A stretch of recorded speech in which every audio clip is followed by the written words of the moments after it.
Umabot sa 175 most wanted persons ang naaresto ng kapulisan ng Police Regional Office 13 sa loob lamang ng 3 linggong masinsinang operasyon laban sa mga individual na may kinakaharap ng mga kaso sa rehiyon.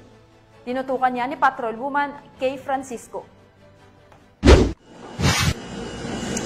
Kabuuang 175 katao, kabilang ang 37 most wanted persons at 138 iba pang wanted individuals ang naaresto ng mga unit ng Police Regional Office 13 sa pinaigting na operasyon mula Hunyo 1 hanggang Hunyo 23, 2025 sa buong rehiyon ng Caraga. Ayon kay Police Brigadier General Christopher N. Abrahano, Regional Director ng Police Regional Office 13, sa nasabing bilang ng most wanted persons, 9 ang nasa regional level, 15 sa provincial level at 13 sa city at municipal levels. Patay sa datos ng Regional Investigations and Detection Management Division, 13 ay nanguna sa operasyon ng Agusan del Sur Police Provincial Office. May 66 na naaresto, sinundan ng Surigao del Sur PPO na may 33 at ang Butuan City Police Office na may 32 na naitalang arestado. Samantala, 29 ang naaresto ng Surigao del Norte Police Provincial Office, 10 mula sa Agusan del Norte PPO at 5 naman ang mula sa Dinagat Islands PPO.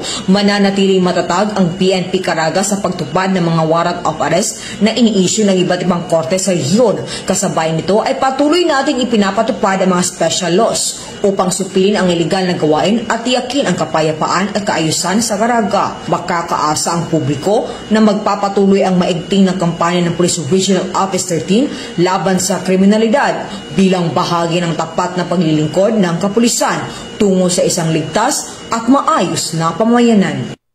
Mula rito sa rehiyon ng Caraga, ako ang Police News Network Correspondent, Patrolwoman Kay Francisco, alagad na batas, tagataguyod ng balitang pulis.